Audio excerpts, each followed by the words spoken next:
Sou da igreja com a paz do Senhor. Amém. E hoje nós vamos estudar a lição 14 de 6 de outubro de 2019.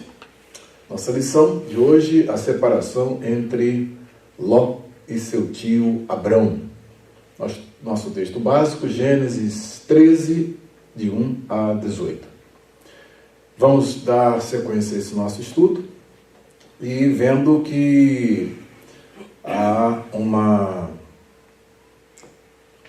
importância muito grande dada ao grande patriarca Abrão, né? Porque ele exerce um papel importante na fundação da nação de Israel e também na continuidade da semente da qual virá o Messias, o Senhor Jesus.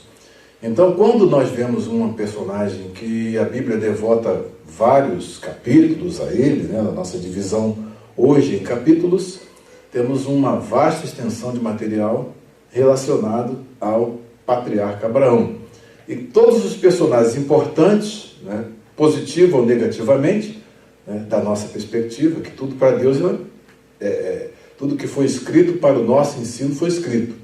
Né, então é importante. Mas sempre quando é dado assim, bastante ênfase e nós temos muitas informações a respeito de alguns personagens bíblicos, desses livros históricos, é porque eles são muito importantes dentro da história da revelação e dentro do programa, né, da história da redenção que vai culminar no Senhor Jesus. E nós temos visto que todos os textos que estudamos precisam ser analisados a partir da perspectiva do gênero literário. O gênero literário é fundamental para nós definirmos com que ferramentas iremos analisar um texto. E esse texto que pertence ao gênero narrativo, né, é um texto muito significativo, porque ele traz para nós aqui algumas informações que são importantes dentro desse desenvolvimento do enredo do livro de Gênesis. Quando nós vemos a macroestrutura do livro de Gênesis, nós vamos perceber que há todo um desígnio por trás da escrita desse livro, né? E vemos uma forte contradição também das teorias evolucionistas, né, que tentam dizer que o homem evoluiu ao longo de bilhões de anos aí, de uma entidade unicelular até chegar a essa multiplicidade que somos nós, essa complexidade que hoje o DNA está mostrando. Umas 30 enciclopédias britânicas aí para poder, né, desenhar o nosso código de DNA, cada um de nós. Então, realmente, nós somos seres muito complexos. E veio tudo assim, do acaso, né? Explodiu lá, e aí evoluiu, e hoje é isso aí que nós estamos vendo. Assim também foi esse templo aqui. Vamos fazer um paralelo, né? Chegamos aqui, soubemos que houve uma grande explosão e, de repente, a gente encontrou esse templo aqui bonitinho, com projetor, com tudo aqui, né? Assim, do acaso. Então, os nossos olhos, a nossa constituição, né, biológica, são uma prova inegável de que tudo isso foi planejado pelo nosso Deus. A tentativa de fazer os homens não acreditar nisso é porque o adversário realmente não quer que os homens se aproximem de Deus pela sua palavra. Então, ele sempre vai criar esses obstáculos para que o homem não chegue à revelação, ao pleno conhecimento da verdade.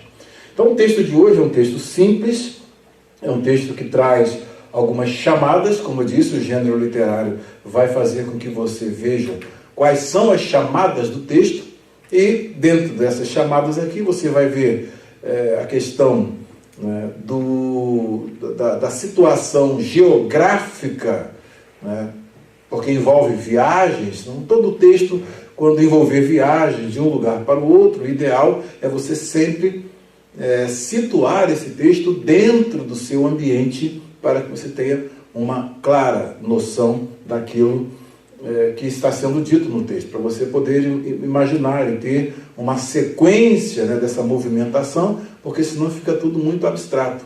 Então é importante, quando um texto tem uma chamada geográfica, você ver os aspectos geográficos, da Banda do Sul, né, do Egito, então subiu, como é que foi essa trajetória? Aí você tem uma noção muito mais clara e por isso, esta lição tem essa chamada geográfica. Do ponto de vista linguístico, eu sempre mostro para vocês que o texto foi escrito em hebraico, então a narrativa é uma narrativa escrita com todas as peculiaridades da língua hebraica, que a nossa tradução revista e corrigida literalmente traz muitos detalhes e traz essa narrativa com alguns aspectos do texto original que são muito interessantes, né? Quase sempre nós percebemos que a fidelidade, né, da tradução é muito importante para que nós possamos entender, né, a tessitura textual e a história que está sendo contada. Então o texto hoje conta uma história. Nós vamos então tentar entender o enredo dessa história e já lembrando do que nós estudamos na aula passada. O que vimos na aula passada? Na aula passada nós vimos um episódio em que o patriarca Abraão, por força de uma fome, ele desce ao Egito. Então, vamos à geografia. Ele desce ao Egito, né? E ao descer ao Egito, por conta da fome que existia, ele tem ali uma experiência que é uma experiência que nos instruiu bastante, porque ali houve aquele pragmatismo, né? Mostrando que o patriarca estava ainda, né, nas suas fases incipientes, né? E esse pragmatismo entre ele e entre Sara, uma concordância que não estava enxergando, né, quem eles eram na perspectiva do Deus que havia feito uma grande promessa para ele. E sem Deus falar para ele, ele foi para o Egito e tenta sair da fome com o propósito mais puro de tentar fazer com que o projeto de Deus se cumprisse. A intenção dele sempre foi de que o projeto de Deus se cumprisse. Então nós vimos na lição passada que gigantes espirituais, como a gente vai ver um Abraão do capítulo 22, já não é o Abraão ali do capítulo 12, dessa chamada, aquele novinho, com aquelas poucas experiências, mas já é um Abraão que está sendo alimentado por tutano, porque numa conjuntura como aquela, ele é ordenado a sair da sua terra, do meio da sua parentela, e ele tem de abdicar, né? Tem de abdicar de todos os direitos que ele teria como aquele que iria ser um dos principais protagonistas em levar os seus ancestrais à frente, a história dos seus ancestrais.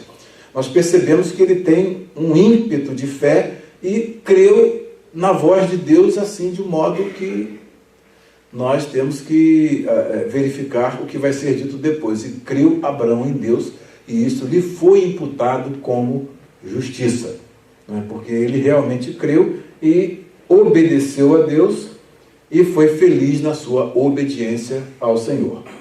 Daí então, esta trajetória, por exemplo, ele sai daqui de Betel e Ai, né, e até chegar no Egito tem em torno de 320 quilômetros nessa trajetória. Você imagine fazendo essa trajetória com camelos, com jumentos e crianças e homens e mulheres. Então, uma viagem muito cansativa, que não era igual hoje. A gente pega um avião e vai para um outro país, ou vai para um outro estado, ou então pega um carro confortável como os nossos, dos dias de hoje, e fazemos uma viagem sob ar-condicionado, tranquilo, tomando um cafezinho, se quiser, não é?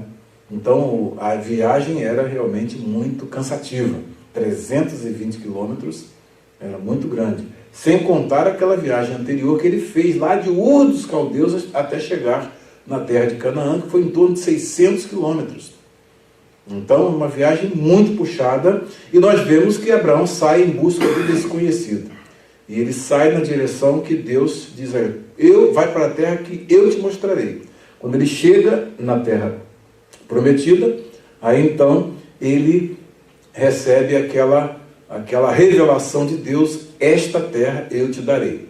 Então, este texto de hoje já é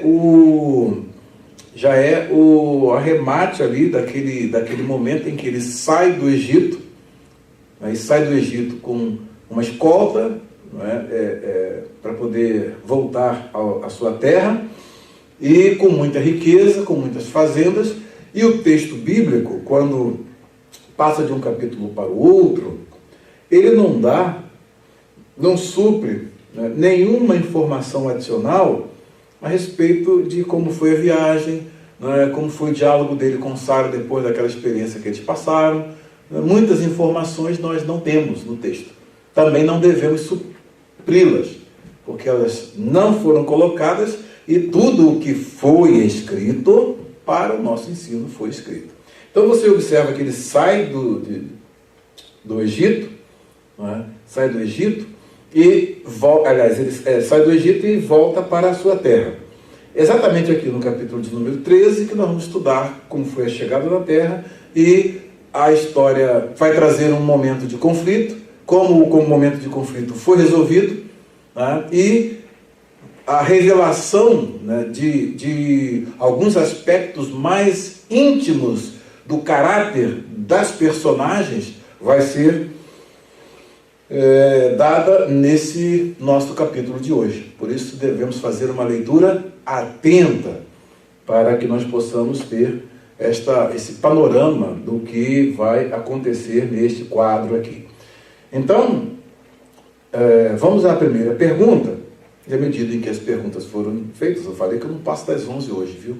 Então, o pastor Luiz está ali meio cético. Você me acredita nisso? Vamos lá. Ele é crente. Eu sei. A primeira pergunta é: que rumo tomou Abrão depois que Sarai, sua mulher, foi devolvida a ele por Faraó? O que ele levava em bens e em que lugar ele chegou e parou? Então nós temos aqui o capítulo 13, versículos 1 a 4. E o capítulo 13, de 1 a 4, vamos ler aqui, com duas versões para fazermos aqui um paralelo.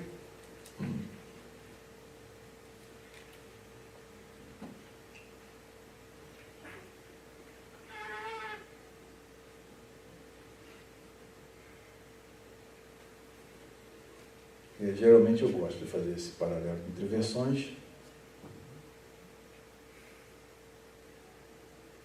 mas sempre começo lendo o texto com o original aqui aberto. Então a primeira informação que nós temos aqui é que saiu, pois, Abrão do Egito e foi para o Negueb. Vamos ler aqui na revista corrigida, que é a banda do sul. Então Negueb era essa região aqui, ó. Deixa eu botar aqui para vocês verem a geografia.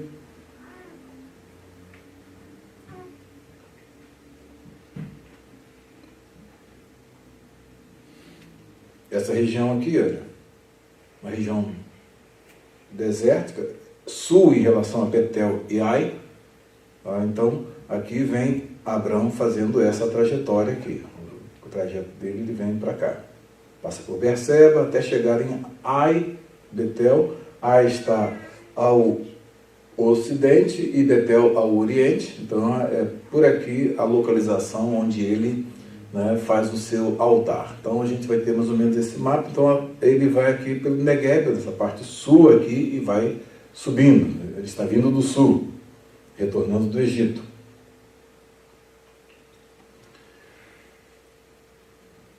Então subiu, pois, Abrão do Egito para a banda do sul, ou do Negueb, ele e sua mulher e tudo o que tinha, e com ele Ló. Então aqui nós temos quantas personagens?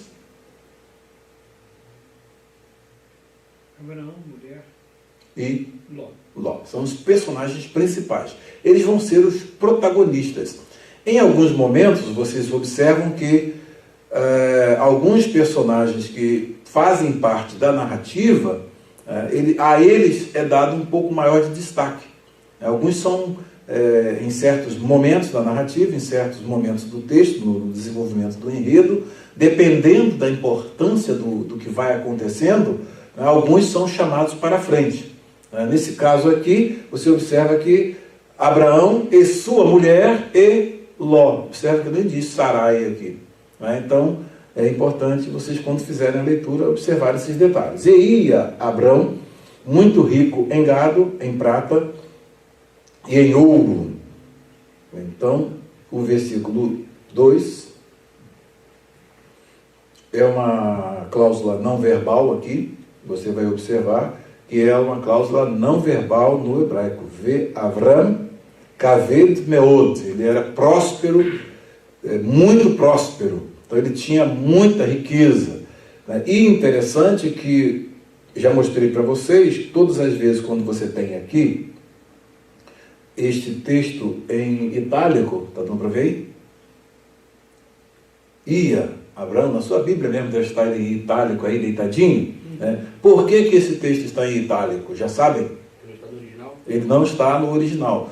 A cópula, né, os verbos, o verbo ser, no presente, e às vezes até no passado, ele, na língua hebraica, usualmente ele não aparece nesse caso específico. Não é? Aqui, por exemplo, ele, quando coloca ia Abraão, ele poderia colocar e era Abraão, né? Mas o hebraico tem formas verbais para poder dizer isso. A intenção do autor ao escrever, vê Avram kaved meod. Então, e Abraão era muito rico. Então, o objetivo é mostrar que essa riqueza pertence a Abraão. Depois que ele sai do Egito, ele já entra próspero, sai mais próspero ainda. Esse meod é esse intensificador. Tá? Então, quando você fala tov, bom, tov meod é muito bom. Né? Então, é um intensificador. Então, geralmente, você não vê essa...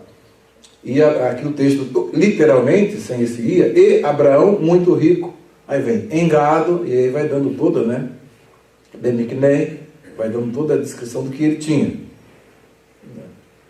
Bakesef, o Vazahav. Então, Kesef aqui, hoje é dinheiro em Israel, né? Aqui é a prata. Aí, prata e ouro, Zahav. Lembram do Zahav? Yerushalayim shel Zahav. Lembram? Jerusalém de ouro. Então é esse Zahav. Vai aprendendo as palavras em hebraico aí para vocês terem uma ideia importante. Ou seja, ele tem tanto a prosperidade que todas as pessoas ricas tinham, tá? A prosperidade que as pessoas ricas tinham, e praticamente ele já está aqui numa estabilidade que provavelmente ele não teria se tivesse ficado lá, esperando que fosse o sucessor do seu pai na terra em que ele estava. Né? Mostrando que a bênção de Deus, do ponto de vista de produzir prosperidade, estava sobre Abraão.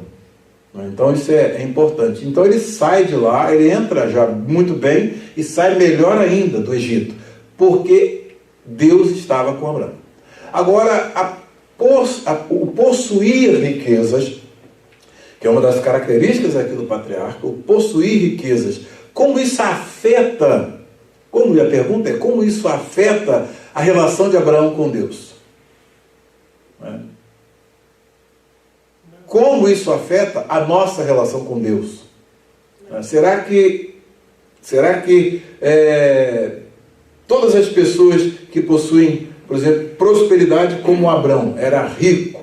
Abraão era rico, então, certo que Abraão era rico em gado, em prata e em ouro. Como isso afeta a sua relação com Deus? Ele tomava isso como sendo uma coisa prioritária, ou a sua relação com Deus era algo prioritário? E isso era secundário e consequência da relação com Deus.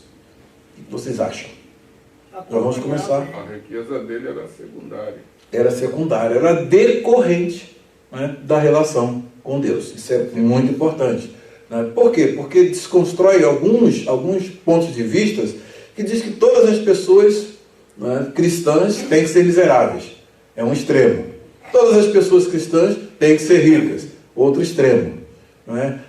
A nossa prosperidade e o nível dela é determinado por Deus. Né? Deus é que tem condição de nos dar aquilo que vai nos deixar dentro, quando nós temos essa bênção de sermos guiados por Deus. Ele vai nos dar aquilo que não vai nos atrapalhar quando Ele tem um projeto na nossa vida. E a riqueza não é um empecilho para Abraão servir a Deus. Não muda o seu caráter, ao contrário, você vai começar agora a ter uma revelação da grandeza de caráter e como Abraão desenvolve nesse capítulo a fé que ele precisa para manter uma relação com Deus.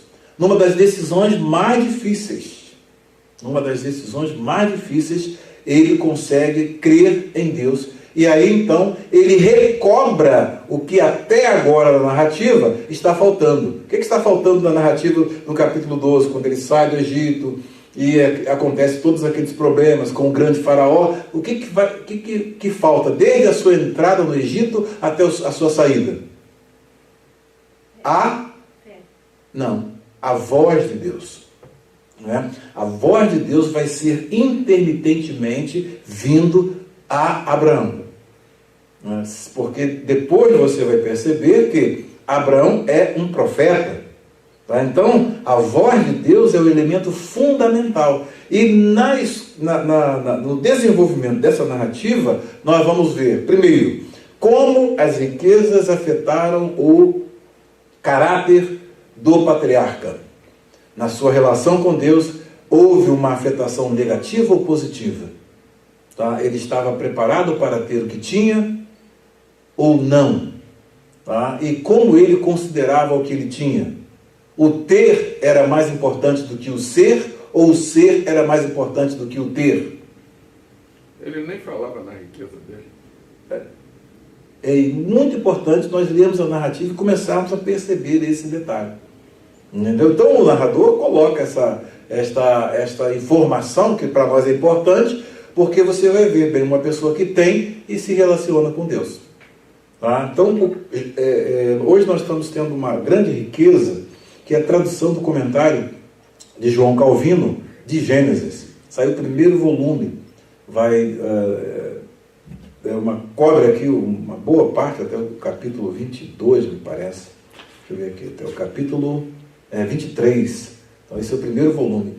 É muito, mas muito bom esse comentário. Ele faz uma observação muito importante aqui, que eu quero até ler com vocês, porque, vejam bem aqui, no início do capítulo 13, o comentário de João Calvino, que está em português, está aqui, está no Kindle, diz aqui, no início do capítulo, Moisés celebra a bondade de Deus em proteger a Abrão. Em decorrência disso, ele não só regressou em segurança, mas levou consigo grande riqueza. Deve-se notar também a seguinte circunstância: quando ele foi deixando o Egito, rico em gados e tesouros, lhe foi permitido seguir sua viagem em paz, por causa da surpresa que os egípcios permitissem que o que Abraão adquiriu entre eles fosse transferido para outro lugar. Ou seja, ele leva dos egípcios riquezas. E aí os egípcios poderiam questionar: por que esse estrangeiro veio aqui, causou tantos problemas para nós aqui, principalmente na casa do grande faraó, e ainda sai galardoado dessa situação? Então o faraó deu uma escolta para ele, a fim de que ele tivesse toda a proteção e saísse bem ali do país, sem nenhum ataque, sem nenhuma revanche dos egípcios, né? Que nós temos notícia de que os egípcios eram muito cruéis, e então ele sai dali, né, bem protegido. Embora você não vê a voz de Deus falando, mas você vê a voz de Deus nas circunstâncias, nas ações, no que acontece.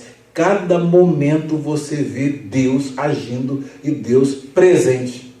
No que acontece na casa de Faraó, no que acontece na reação de Faraó, tudo nós vemos Deus agindo em favor do patriarca. Por conta de quê? Da promessa que nós lemos, que foi feita a ele no capítulo 12, que ele seria pai de uma grande nação. Ele ficou lá muito tempo, pastor? Algum tempo, não temos aqui uma notícia, até quando acabou a fome, né? Quando a gente lê o texto, a gente entende o seguinte, que ele chegou, eles pegaram a mulher, levaram ela. O mal aconteceu, o faraó ordena ele, sai e leva tudo que você tem. Uhum. E nesse período ele saiu mais rico, então quer dizer que ele ficou mais tempo.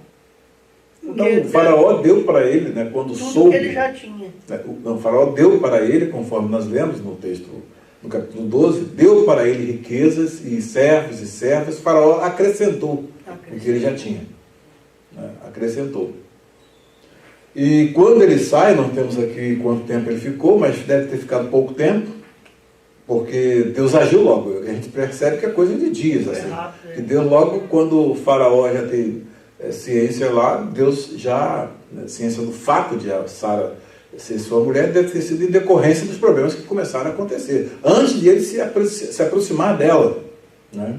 Então, provavelmente ela já foi contando para ele, conforme nós vimos na nossa aula passada. Agora, a riqueza que ele conseguiu no Egito não foi através da sua inteligência, não foi trabalhando, investindo, não levou tempo. Ele recebeu uma recompensa, uma dádiva. Uma doação. Uma doação. Do faraó. Porque só o que me deixou confuso foi só isso. Está escrito aqui, ó, versículo 20. E deu ordem aos seus varões e a seu respeito a acompanhá-lo e a sua mulher e tudo quanto tinha. Uhum. Tudo quanto ele já tinha. Não, tudo quanto tinha, não tem tudo quanto já tinha. Não é por quê?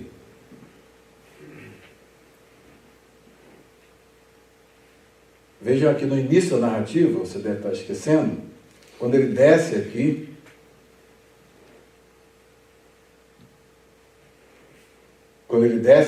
o capítulo, você não está lembrando aqui do versículo 15, e viram 15 do capítulo 12, e viram os príncipes de Faraó, e gabaram-na diante de Faraó. E foi a mulher tomada para a casa de Faraó. Versículo 16. E fez bem a Abrão por amor dela. E ele teve ovelhas, e vacas, e jumentos, e servos, e servas, jumentas e camelos. Você esqueceu desse versículo aí? Já tinha dado para ele lá atrás. Percebe? Aí o que acontece? Ele vai, já agrega aqueles patrimônios que ele recebe ao que ele já tinha. E aí Deus então age na casa de Faraó. Imediatamente, obviamente, quando o Faraó já percebe que acontece alguns problemas com ele, com todos os seus criados, com a casa começa a entrar numa série de pragas que são descritas aqui. Aí por conta de quê? Por causa de Sarai. O que nós observamos é Deus presente, conduzindo a história. Apesar de esse pragmatismo, né, que o Abraão teve de dizer, não, você diz que é minha irmã e tudo mais, Deus não leva em consideração isso e preserva Sarai, né, que também ela ficou numa situação, de repente, se Abraão resiste, eles matam a mim e a ele. Né? Então vem toda uma série de circunstâncias que você tem pouco tempo para pensar e tem que tomar uma decisão. Então foi essa decisão que eles tomaram, não foi a melhor, mas todas as coisas contribuíram para o bem daqueles que amam a Deus, os que são chamados pelo seu decreto. Então há um decreto de Deus para conduzi-lo a aquele fim que Deus desejou, que Deus tinha desenhado, conforme nós vamos ver ao longo de toda essa história. Então Deus está aqui no controle da história. Deu para compreender? Deu. Então não tem mais confusão. Não. Tá certo. Vamos lá. E fez as suas jornadas do sul até Betel, até o lugar onde ao princípio estivera a sua tenda, entre Betel e Ai. Então tem aqui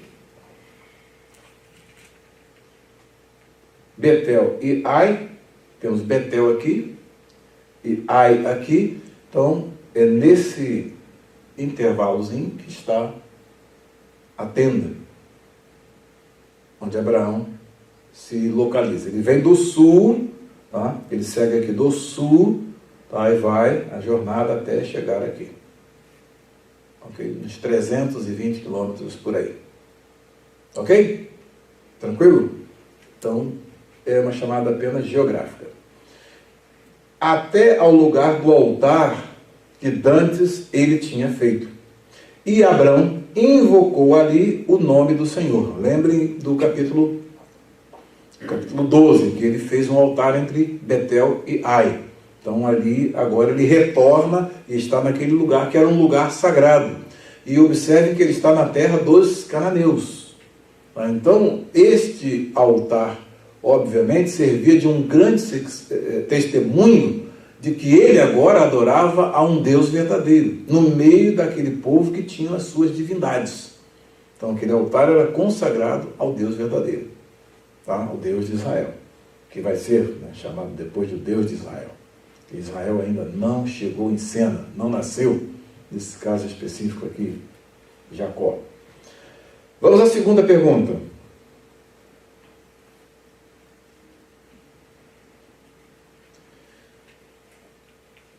O que aquela terra não tinha capacidade para suportar? Por isso, o que houve entre os pastores de gado de Abrão e os pastores de gado de Ló. Versículos 5 ao 7.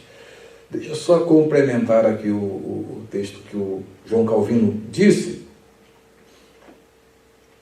Diz, em seguida Moisés mostra que as riquezas não foram um obstáculo que impediu Abrão de continuar buscando seu propósito último e de seguir rumo a ele com paz ininterrupta. Então o alvo de Abrão, o propósito de Abrão não era, ele não vivia em função daquilo que ele estava ganhando, daquilo que ele estava tendo, mas ele estava com uma meta, era de Deus cumprir aquela promessa de dar a ele aquela terra e a sua descendência. O que ele não veria, né, mas alcançou pela fé. Então a meta dele, quando ele vai lá para cima, né, quando ele chega entre Betel e Ai, e volta ao lugar onde ele erigiu um altar, é exatamente para adorar. Então ele vai para o lugar de adoração. A meta dele é buscar comunhão com Deus. Quando se estabelece naquela região, tá, aí você vai ver já começa, né, toda a história tem todo drama tem uma trama, né? Então aí tem um problema que surge. Esse problema é que dá continuidade, porque nós vamos procurar saber qual a solução do problema. Tá? Então isso é importante na narrativa. Na narrativa você precisa prestar atenção a tempo, a espaço, ao narrador, ao narratário, aos personagens, não é? Se o narrador é onisciente, que sabe de tudo que está acontecendo, se ele participa. Então isso é importante. Né? Se ele participa da narrativa, não participa da narrativa, isso é muito importante. Então ele está fazendo aqui um report, né, dando um relato daquilo que aconteceu.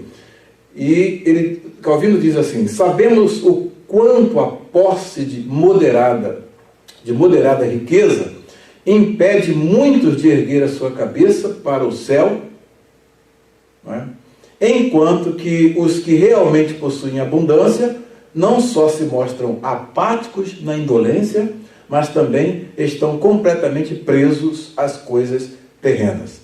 Portanto, Moisés coloca a virtude de Abraão em contraste com o vício comum de outros. Qual foi o grande pecado de Sodoma? Vocês sabem? Homossexualismo. Será que foi?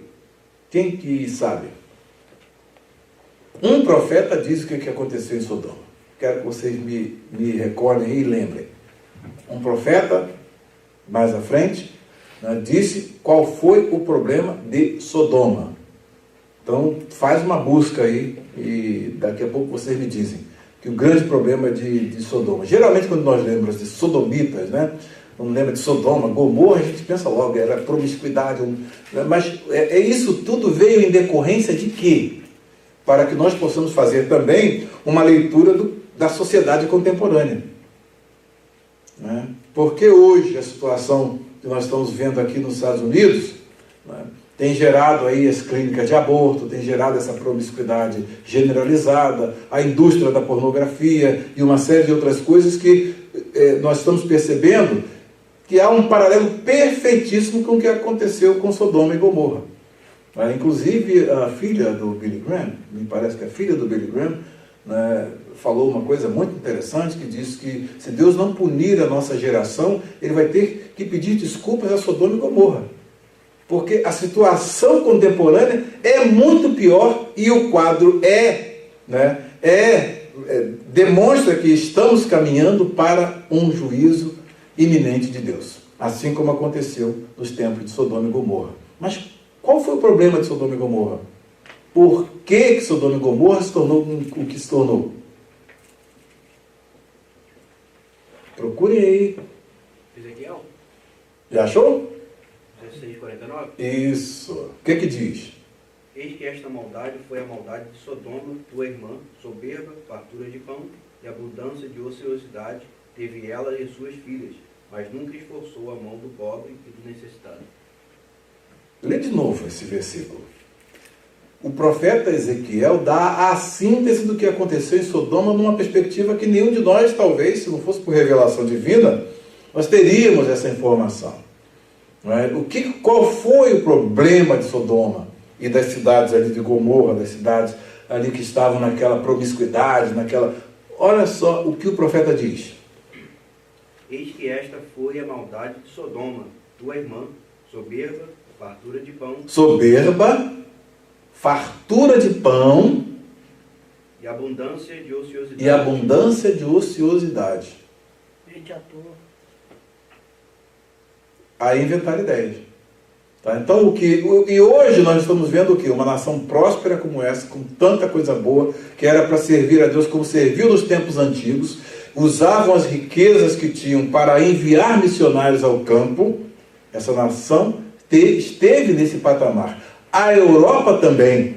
Na época da Reforma Protestante, eles já enviavam missionários para as outras nações. O que acontece? Veio a abundância de pão, fartura de pão, mas o quê? A soberba.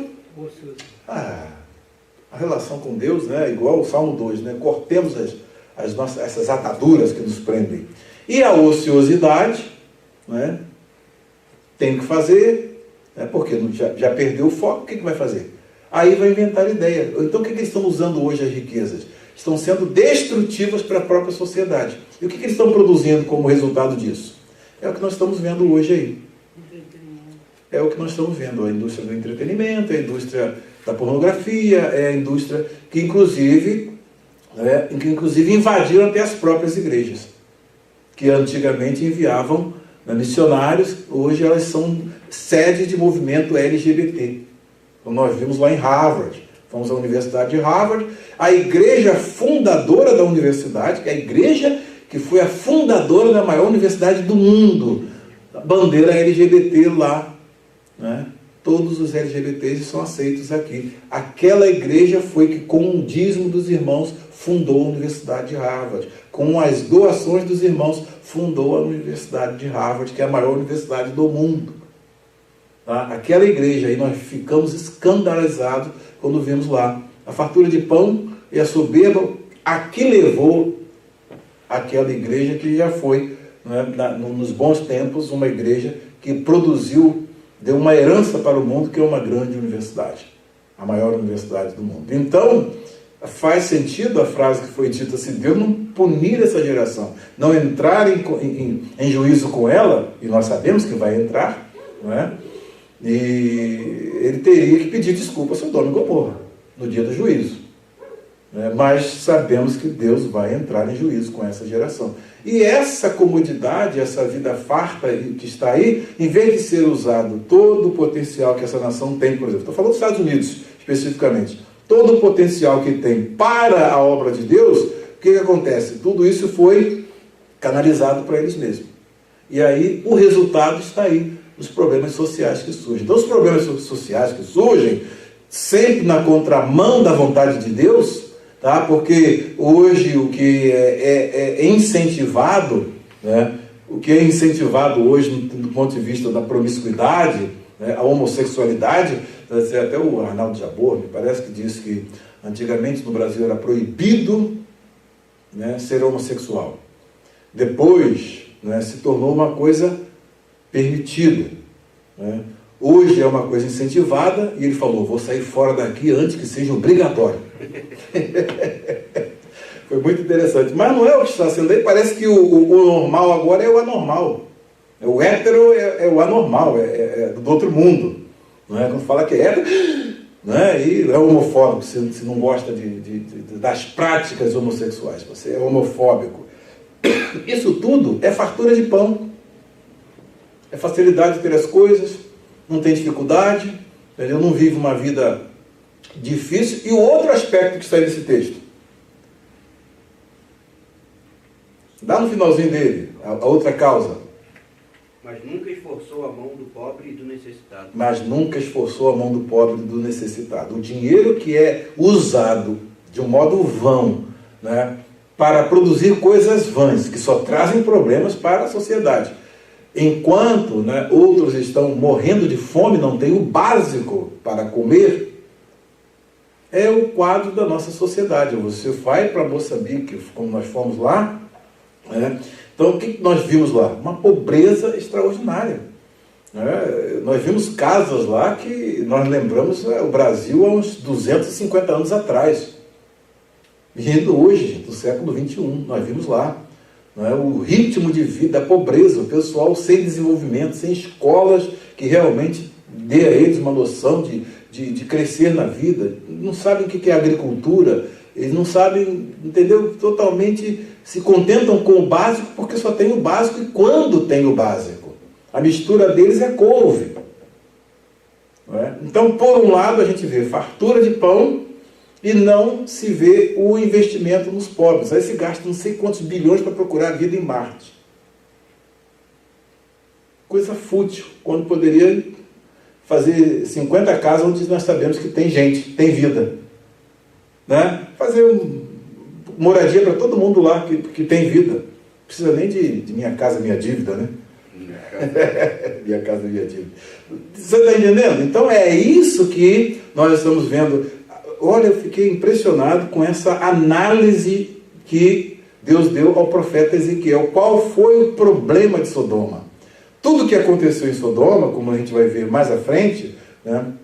Tudo acontece como decorrência dessa postura, em que o ter afeta o ser. Quando o ter se coloca em prioridade em relação ao ser, aí cortaram-se todos os vínculos, a ociosidade. Então, é isso que a gente percebe que está aí, acontecendo nessa sociedade, e é o mesmo que aconteceu em Sodoma. Então, Sodoma era o que era, não foi por conta do que eles tinham, fartura de pão. Eles tinham riquezas, eles tinham a região era riquíssima, conforme nós vamos ver. Mas hoje não dá para parar às 11 não, hein? A Lília está contando ali, faltam 13 minutos. Mas, eu acho que é importante o que eu estou dizendo para você, né? Mas tudo aquilo ali, em vez de gerar uma postura que realmente agradasse a Deus, não, foi simplesmente era um corte de relações e tudo focalizado neles. O que eles vão arrumar?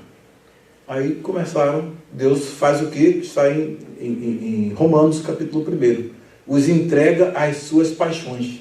É um juízo de Deus já antecedendo outro juízo que vem lá na frente no capítulo 19, a gente vai ver 18, 19 ali, você vai perceber que esse juízo ele se constrói. Na base está essa análise maravilhosa do profeta Ezequiel. 16, 49. Ezequiel 16, 49. Talvez vocês nem tivessem uma noção disso aí, nem soubessem qual era realmente o problema de Sodoma, né? Hoje eu acho que nós já ganhamos o dia. Pode encerrar? Vamos lá. Sim, pastor. A ociosidade é deixar de fazer. Ficar parado.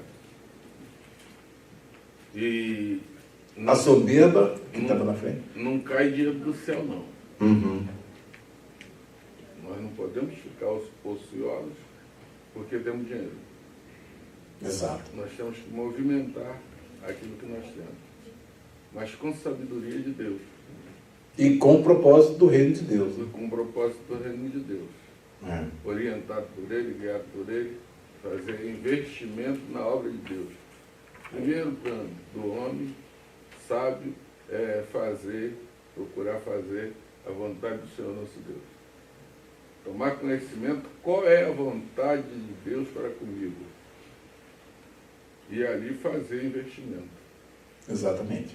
Para ficarmos fortes, não ficarmos fracos, porque o fraco cai nessa situação aí, vai fazer besteira, e vai ter ideias ruins, não tem nada a ver com o Senhor nosso Deus. Então, a gente precisa prestar atenção num detalhe muito importante, que é tomar conhecimento daquilo que Deus quer e procurar fazer, para alegrar o coração de Deus, que aí seremos fortalecidos. Exatamente. É exato o que nós temos vivido, né, nesses nossos tempos. E, inclusive, até Deus deu uma orientação para o pastor Luiz mesmo, para ser um pesquisador, né, para procurar saber, porque quase sempre a gente lê aquele versículo, comunicar com os santos nas suas necessidades, né? Mas lê o seguinte, comunicar em que sentido? O dia que ele falar que está necessitado, aí você vai e se comunica com ele. Você tem que procurar saber. Fazer o que Jó fazia. É o Evangelho segundo Jó, capítulo 30 lá de Jó. Evangelho segundo Jó. Então vocês observem bem que essa lição, como ela abre um espaço para nós muito importante, essas observações que o Calvino faz, ele diz algo muito importante. Ele diz, portanto, Moisés coloca a virtude de Abrão em contraste com o vício comum de outros, quando relata que ele não se deixou impedir por nenhum obstáculo quando buscou outra vez a terra de Canaã. Chegou lá, o que Abrão foi ver? Onde está o altar do Senhor? E adorou o Senhor, invocou o nome do Senhor. Esse foi. Então já mostra o que? Já começa a revelar o caráter de Abrão. Então, mostrando que ele está nessa linhagem, nessa semente da mulher. Está melhorando. Não é? Observe, isso é muito importante. Aí a gente fecha aqui só esse comentário, que é muito importante, né? Pois Abrão poderia, como muitos outros, se gloriar com algum pretexto legítimo, por exemplo, visto que Deus, de quem Abrão recebeu bênçãos extraordinárias, lhe fora favorável e bondoso no Egito, era justo ele permanecer ali. Poxa, o negócio aqui do Egito está bom, acho que eu vou ficar por aqui mesmo. Não é? Tá bom. Ficar por ali. Abrão, porém, não se esquecera que ele fora divinamente do que lhe fora divinamente prometido, e, portanto, como um homem livre, se apressa rumo ao lugar para onde é chamado. Por isso mesmo, os ricos não têm nenhuma desculpa caso se tornem tão arraigados na terra que já não atendam ao chamado de Deus. Daí as nações pobres estão chamando, né? As famílias pobres estão chamando. E o que Deus coloca nas nossas mãos é para nós sermos mordomos e ir em direção àqueles que têm necessidade. Então aqui os versículos 5 a 7 vão mostrar a trama, o que acontece, qual é o problema, o fator de complicação. E também Ló, que ia com Abrão, tinha rebanhos e vacas e tendas. Então Abrão tinha e Ló tinha. Então ter aqui é um fator importante. Abrão tinha e Ló também tinha. Agora, o comportamento que era diferente. Agora vamos ver como o ter afeta o ser. Tá? E não tinha capacidade a terra para poderem habitar juntos, porque a sua fazenda era muita, de maneira que não podiam habitar juntos. O território delimitado deles era pequeno, não dava para os dois a comportarem os gados e tudo que eles tinham, porque cresceram de um modo extraordinário. Quando ele volta para aquele lugar, a terra delimitada dele já era uma terra pequena. Então, ou um ou outro. E isso começou a trazer problemas. Verso 7. E houve contenda entre os pastores do gado de Abrão e os pastores do gado de Ló. E os cananeus e ferezeus habitavam então na terra. Aí vocês veem que eles estão ali, chegam num lugar onde eles habitaram anteriormente, e agora eles têm um conflito, eles têm um problema. Por quê? Porque a fazenda deles, o lugar deles, o território deles não é suficiente agora para comportar aquilo tudo. Então estava havendo uma contenda entre os pastores. Como resolver essa contenda é o que o texto vai dizer na próxima pergunta. E aí que você vai perceber qual é a diferença entre o ter e o ser. Tá? Quem está com os olhos fixos em Deus e quem não está com os olhos fixos em Deus. E como o visível pode nos confundir. e nos levar a tomar decisões que não seriam as melhores decisões. Vejam bem, ou que não são as melhores decisões. Qual a proposta que Abrão fez a Ló para acabar a questão entre os pastores, para onde Abrão disse que iria, dependendo da escolha de Ló? Versículos 8 e 9. Surge a contenda entre eles, e qual é a solução? Como resolver o problema, pastor Wanilson? Nesse caso específico, nós temos uma terra, um território que não dá para os dois, eles têm que abrir. E quando eles têm que abrir, vejam só a grandeza de Abrão e a pequenez de Ló. Agora você começa a ver a questão, como o ter afeta o ser.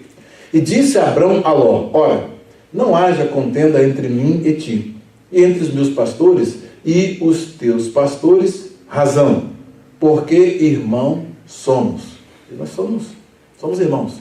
Então não haja essa contenda, isso não está bem. E até mau testemunho para os cananeus e fariseus que estavam habitando ali, né? E o pau está quebrando lá, ó. O negócio está sério lá, salve-se quem puder, né? Precisava se converter os cananeus. Pois é. Ló tinha que ter o exemplo de uma mulher. Se ele não desse lugar, não priorizasse a riqueza dele, ele seguisse o exemplo de uma mulher. Deixou incógnito aí. Que mulher é essa? Que mulher? O teu Deus será o meu Deus. O teu povo é o meu povo. Não me minstes para que te deixes. Não é? Mas quem revela essa grandeza? Uma moabita. E vocês vão ver qual é a origem dos moabitas. Daqui a pouco, né? Na história de Abrão, vocês vão ver, né? Quando surgir lá a história do Ló avançar, vocês vão ver a origem dos amonitas e dos moabitas. Não é? Então, rapaz, como Deus conduz a história. Mas veja bem, o que Abrão faz então? Ora, não haja contenda entre mim e ti, e entre os meus pastores e os teus pastores, porque irmãos somos. Não está toda a terra diante de ti? Primeiro, ele não impõe a sua autoridade, porque o filho era o Ló era o sobrinho de filho, né? Estava adotado na família. Ele não impõe, ele diz: olha, não está toda a terra diante de ti, eia, pois, aparta-te de mim. Se escolheres a esquerda, irei para a direita. E se a direita escolheres, eu irei para a esquerda. Olha a posição que Abrão toma. Ou seja, bem, eu vou fazer uma... Moçambique ou Estados Unidos? O que você quer? Estados Unidos. Todo mundo. Hã? É exatamente o que o Ló fica. E ele vê... A próxima pergunta já. A próxima pergunta. E diz: se você escolher a esquerda, eu vou para... Se você escolher a esquerda, vou fazer aqui a minha mão esquerda. Se você escolher a esquerda, eu vou para a direita. Se você escolher a direita, eu vou para a esquerda. Fica a seu critério. Isso é uma confiança que a gente percebe, é uma grande confiança da parte de Abrão. Que óbvio que Ló vai escolher o quê? Se ele tem o direito de escolher, dado pelo Abrão, ele vai escolher o que aparentemente é a melhor parte. Não é? Mas aí é que está o problema. E essas escolhas aí, você vai ver que Ló não era bom em escolhas.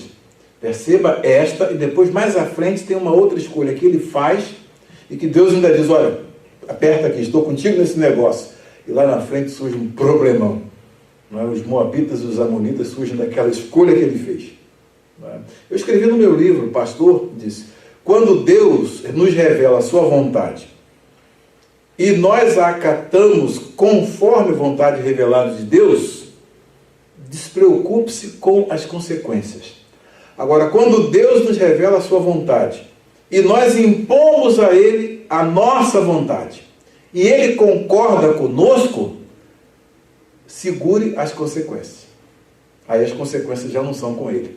Eu escrevi no livro Pastor, o ensaio sobre o ser e o fazer do ministério pastoral. É exatamente a escolha de Ló, está no versículo de número 10. Ele vai pela vista, e diz: e levantou Ló os seus olhos e viu toda a campina do Jordão, que era toda bem regada. Então ele está essa região aí, ele vai dar uma informação importante, diz: antes de o Senhor ter destruído Sodoma e Gomorra, confirmando lá o que Ezequiel diz, era bem regado, e olha só as qualidades. Ele diz: e era como o jardim do Senhor, como Éden, uma terra bonita, bem fértil. Né? Poxa, ele olhou: para o meu gado isso aqui não tem melhor.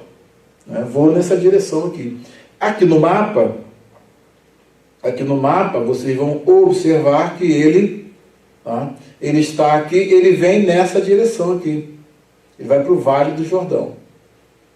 Então ali ele tem tudo do bom e do melhor. Esta região é uma região muito rica, muito farta, bonita. Imagine, né? Naquela época ainda não tinha poluição, não tinha nada. Você imagina como é que isso era bonito. E antes do Senhor ter destruído Sodoma e Gomorra, depois que aquela região ficou inóspita, depois área desértica e uma série de problemas, mas nessa época diz aqui o texto, que era como o jardim do Senhor, e faz outra comparação, como a terra do Egito quando se entra em Zoar. Observem bem que o autor aqui já está usando de um conceito que vocês já ouviram em Apocalipse. Qual o conceito? Prolepse. Aqui ele está dando informações de que Sodoma e Gomorra seria destruída. Porque o narrador já viveu aquela época, e isso vai aparecer na história dele lá na frente. Tá? Aí no capítulo 14 tem mais detalhes sobre o rei de Sodoma, sobre a guerra dos 4 reis contra 5. E aí você vai ter todos esses detalhes, vai havendo uma ampliação. Os capítulos 18 e 19, eles então ampliam de um modo muito mais vasto a analepse, retomando aquilo que foi dado de passagem aqui, a destruição de Sodoma e Gomorra. É uma informação prévia, prolepse, que mais tarde vai ser retomada para você entender que destruição foi essa. Aí você vai ver Deus destruindo Sodoma e Gomorra. E o autor, ele dá essa informação antecipando, antes de o Senhor ter destruído Sodoma e Gomorra. Prolepse e analepse vem à frente. E Zoar também é uma cidade que você observa o quê? É uma cidade boa, que tem na entrada do Egito, é uma cidade boa, que ele está dando informações sobre ela. É a cidade que Ló escolhe para habitar quando Deus manda que ele vá para a montanha. Lá na frente Deus diz: olha, vai para a montanha e fica lá, não olha para trás, dê todas as coordenadas. Não, Senhor, eu tenho medo. Peraí, como é que eu vou para aquela montanha ali? O fogo vai me pegar lá. Quem vai mandar o fogo está mandando ele para a montanha. Como é que Deus vai descuidar daquilo que ele está fazendo?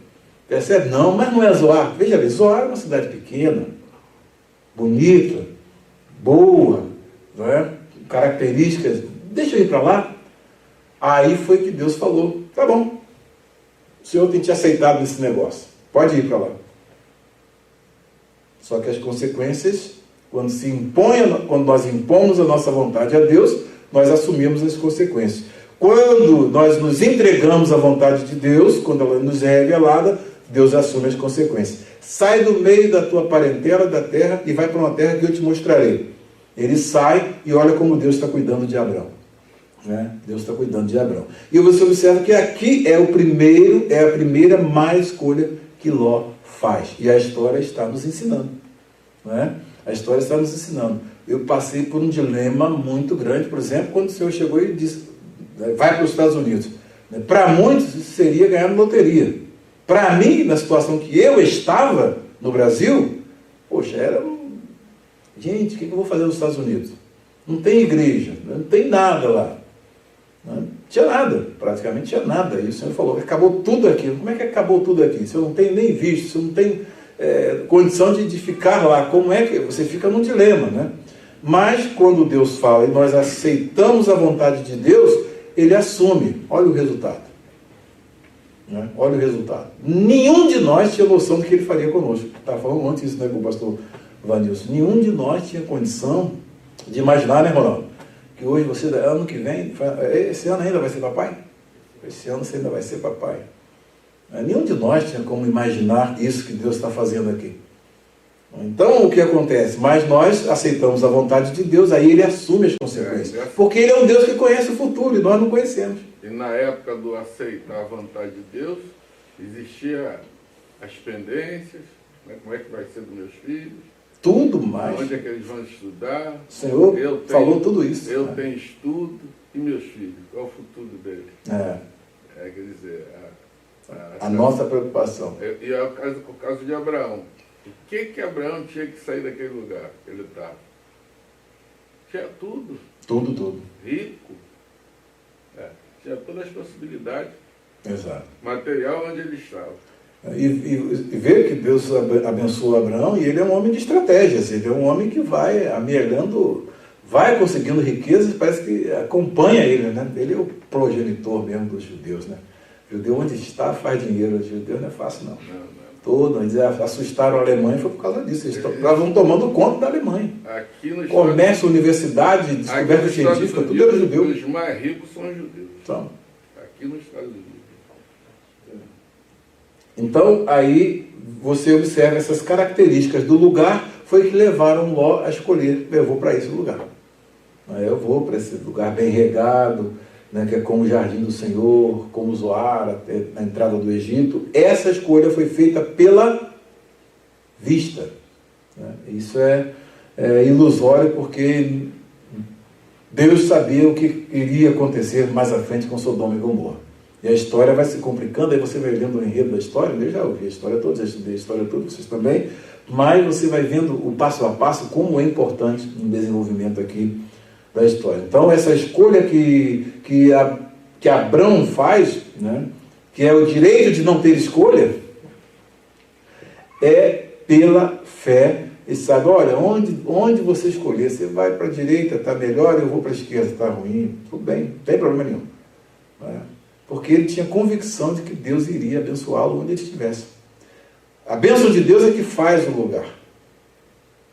A bênção de Deus é que faz o lugar. E a gente vê isso aqui nos Estados Unidos, né? A gente vê americanos aí que não vivem o nível de vida que nós vivemos. Com tão pouco tempo aqui nos Estados Unidos, muitos americanos, não é isso mesmo? Que não vivem o nível de vida que a gente vive aqui. Eu estava conversando com meus 2 vizinhos ontem, e quando contei para eles algumas experiências nossas aqui, aí eles ficaram assim, admirados, né?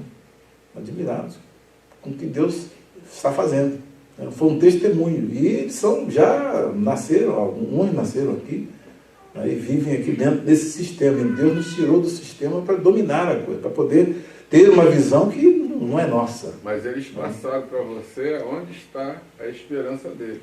Uhum. Eles passaram. Quer dizer, se eles estudassem, se as escolas ensinassem isso, administração financeira, como investir, como crescer, tudo, né? Empreendedorismo. Mas não, ele falou, não, a gente não aprende. Os filhos são treinados a viver no sistema. Então, um móvel de 30 anos, ele tem que pagar aquilo em 30 anos. 8 de cada 10 americanos vivem cheque após cheque, sem dinheiro de sobra. Aí. Percebe? Então a gente entra aqui, nós somos um fenômeno aqui. Né? E o maior fenômeno que evidencia o que nós estamos vivendo, que é o Salmo 1. Abrão está vivendo o Salmo 1. Né? Salmo 1 é aquele salmo em que você vê que o homem que não anda segundo o conselho dos ímpios, não se detém nos caminhos dos pecadores, nem se assenta na roda dos escarnecedores, antes tem o seu prazer na lei do Senhor, na vontade revelada de Deus. Aí diz que será como árvore plantada junto a ribeiros de águas, a qual dá o seu fruto na estação própria, cujas folhas não caem. Né? E tem uma frase que fecha esse versículo, diz: Kol asher yaaseh yatzliach. E tudo quanto fizer, Deus fará prosperar. Esse yatzliach é um causativo do if e refil, que diz que tem um agente que faz prosperar. Você vai ver isso mais à frente na história de José. Tudo que José fazia, Deus fazia prosperar. É o que nós estamos vivendo aqui. Na época da maior crise, quando as potências bancárias faliram, nós falamos, agora, esse dia que eu cheguei em frente à Circuit City, que era uma loja muito famosa aqui, 500 lojas fechando por causa da crise de 2008, eu falei assim, acabou conosco. Nós, Deus, agora a gente vai para o fundo do poço mesmo. Circuit City fechou. Os bancos, né, que era a potência no mortgage nos Estados Unidos, falindo, eu falei, isso vai desabar. Não vai ter jeito. E nós fomos como árvore plantada junto a ribeiros de águas, com uma fonte de sustentação oculta, que nós não vimos a crise, nós crescemos na crise. É a fonte de sustentação oculta de Abraão. É a fonte de sustentação oculta do justo. Né? É Deus fazendo prosperar. Então aí as folhas não caíram na época que é para cair. Quando chega aqui fall, né, que é o outono aqui, o que acontece com as folhas? Caem mesmo, não tem jeito. Na crise, na mudança de estação financeira, a tendência é cair tudo mesmo. E nós continuamos verdinhos, né, como um pinheiro aí, né, sem afetar com a situação. Mas isso aqui é o que Abraão disse, olha, você pode escolher o que você quiser aí. A sua escolha será a minha escolha. Você escolheu um lado, eu estou do outro. Ele sabia que qualquer dos lados, Deus iria abençoá-lo. Então isso é uma convicção que nos ensina a viver hoje com o nosso Deus. Eu já não cumpri minha palavra, já são 11h11. Mas eu acho que o assunto está bom, não está bom? O estudo, eu acho que isso é importante. Então, vejam só um detalhe aqui nesse versículo de número 10. Calvino dá uma palavra interessante aqui nesse versículo de número 10. Ele disse, levantou Ló os olhos. Né? Então, olhou a terra do lado de cá, olhou a terra do lado de lá. Puxa, que exuberância, é aqui mesmo. Né? Abraão, vou escolher aqui essa terra regada, bem regada aqui, meu gado vai se assentar bem. Pode ir. Abraão abriu, foi, com a bênção do Abraão, vai. E Calvino diz uma coisa interessante, como a equidade de Abraão era digna de não pouco louvor, assim a desconsideração de Ló, aqui descrita por Moisés, é merecedora de censura. Né? Se fosse ele, não, vamos nós dois para uma terra melhor, então, vamos assentar o nosso gado nessa terra boa aqui. Vamos continuar juntos. Nós teu povo é meu povo, nós viemos de lá, o momento mais difícil nós passamos juntos, então agora, porque eu prosperei, não, vamos prosseguir aqui. De equilíbrio. Não é? Vamos somar aqui, faz de conta que o seu gado é meu gado, o meu gado é o seu gado, não tem meus pastores e teus pastores, agora são os nossos pastores, e o Senhor vai, né, o tio, vai me dando aí as coordenadas, o que eu tenho que fazer? Eu quero ser seu empregado aqui. Ele não teve essa visão. Ele não teve essa visão. Ele deveria antes ter contendido com seu tio pela campina da modéstia. A frase que Calvino usa aqui. Como a própria ordem da natureza sugeria. Mas, precisamente como se fosse, em muitos aspectos, o superior, ele usurpa para si mesmo a melhor porção. Ou seja, que quem estava na condição de escolher a melhor parte era o Abraão. E quando Abraão abre o espaço para ele, né, ele faz o quê? Se aproveita, opa, é comigo mesmo, vou escolher a melhor parte. Aparentemente a melhor parte. Aparentemente. Tudo livramento. Levantou os olhos e viu. Um livramento Deus estava dando a Abraão. Uhum. Exato. E Abraão estava correndo o risco de também ir pelo mesmo. Né? Ele fez a escolha certa para livrar Abraão. E Deus conduzindo a história. Todas as coisas contribuem para o bem daqueles que amam a Deus, que são chamados pelo seu decreto. O plano de Deus mostra que ele, nessa conjuntura, ele estava numa condição de realmente ser aquele que estaria guiando essa linhagem até chegar no Messias. E de repente fecha aí o desfecho de que não era para ele ter levado Ló com ele. Chegou o momento deles terem que separar. Uhum. O próprio Deus trabalhando, né, para que... E mais à frente você vai ver a história, mas mais à frente... Teria que ter, para glorificar o nome de Deus. Se não existisse Ló, não existisse. E mais à frente você vai observar, né, que ele não guarda nenhum ressentimento do Ló, porque primeiro o Ló, quando a invasão dos reis lá na cidade, nós vamos estudar no capítulo próximo agora, Ele montou um exército para resgatar Ló, porque Ló tinha sido levado como refém, como Deus, prisioneiro. Apesar de Ló ter tomado essa posição, Deus não largou Ló. Não. Deus continuou. No Novo Testamento, quando você vê a apropriação do texto de Ló no Novo Testamento, diz: e o justo Ló se afligia com a situação de Sodoma. E a coisa era tão lógica, mano, que até eu escolheria. Até você. Parecia um jardim do Senhor. Pastor Luiz não tinha dúvida não. Era bênção. Pra onde o senhor ia? É a lógica.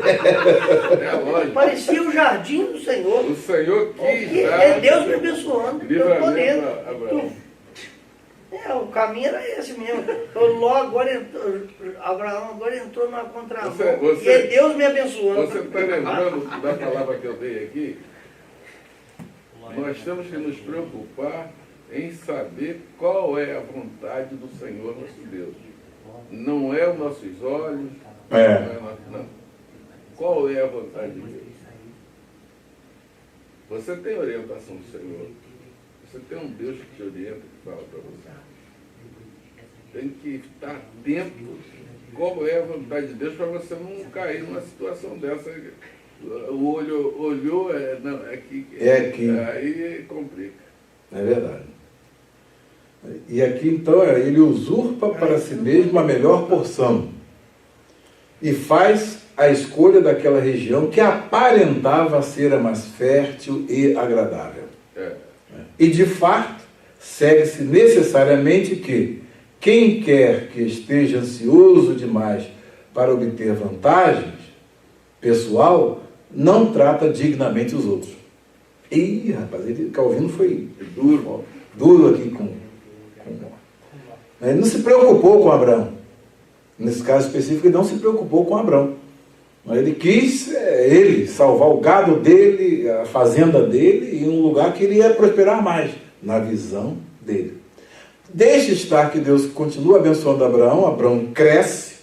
Depois, quando 4 reis contendem com 5 e, por fim, Ló é levado cativo, perde tudo que tinha, é levado ainda em cativeiro. Quem vai resgatar?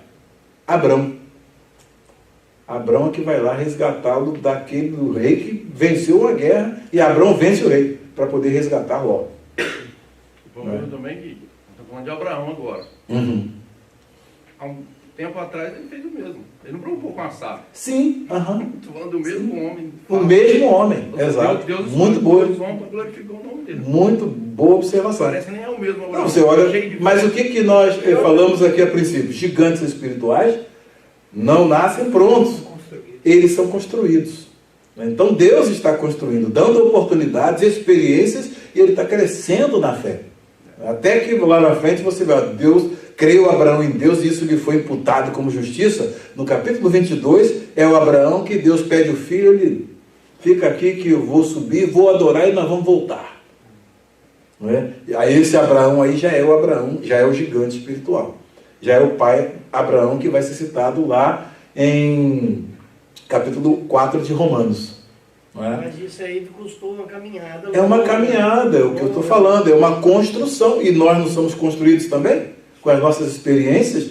Nossa experiência hoje já nos mostra muito mais, com mais facilidade, de fazer a vontade de Deus e escolher a melhor parte, que é a vontade de Deus, que nem sempre, né, como eu disse no livro também, não é? Deixemos o nosso barquinho singrar livremente no fluxo das correntes da vontade de Deus, não é? Que geralmente, né, cujos ventos geralmente soprarão na direção oposta das nossas vontades. Mas se fizermos assim, temos a certeza que a nossa vida e o nosso barquinho não vai acabar no naufrágio. Ló aqui vai naufragar. O naufrágio está à vista. E já está avisado em Prolepse aqui que Sodoma vai ser destruída. Então, observe bem como a história está construindo. Então, aqui Moisés está narrando esses fatos para a gente poder acompanhar o enredo, né, e tirar da história desses homens que estão crescendo tudo que foi escrito para o nosso escrito foi ensino. Tirarmos lições para nós. Né? Muito importante. Eu acho que está sendo muito importante para nós. A mãe do pastor Manuel, uma vez a gente estava conversando e ela falou comigo o seguinte, ela falou assim, eu nunca vi o Senhor, mas eu conheço Deus. Conheço Ele através das experiências que eu já tive com Ele. E ela sempre falava isso. Uhum. E assim é Abraão, vai conhecendo Deus através das experiências que ele está tendo com Deus.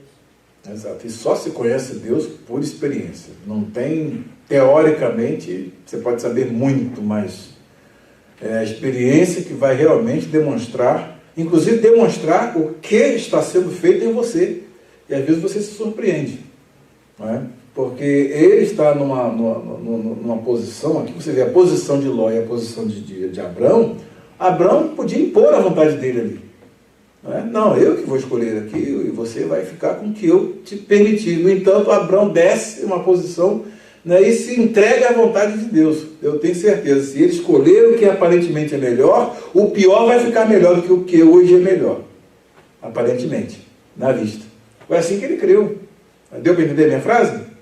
Né? Se ele escolher o que hoje aparentemente é o melhor, o pior que hoje ele deixou para mim, né? Ele não deu escolha, ele pegou e deixou para Abrão a parte que parecia pior. O pior se tornou no melhor.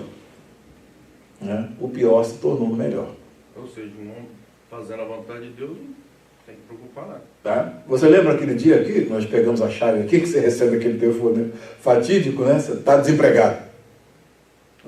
Que depois que a gente pega a chave do templo, que compra o templo, que dá a entrada, você está desempregado. Já pensou receber um telefonema desse? O que eu falei para o pastor Manilson? Falei assim, olha, nós aqui não estamos fazendo nada para o homem. Se nós estivéssemos fazendo a nossa vontade, uma coisa para nós poderíamos ficar preocupados, mas nós estamos fazendo para Deus. Então a responsabilidade daqui para frente é dele, deixa com ele. Né? E aí, olha o horizonte que se descortinou. E a preocupação nossa de buscar o reino de Deus primeiro. Nossas casas, eu sempre falo nessa frase para você, nossas casas ainda não estão quitadas, mas a de Deus está. Então agora, fazendo a vontade de Deus, ele vai também fazer a nossa. E ele está garantindo isso, então isso é importante. É o que a gente toma como prioridade, é o ter ou ser. E se tem, como usa o que tem?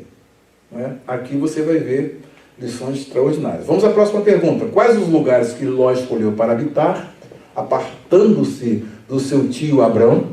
E qual o lugar que Abrão escolheu para continuar habitando?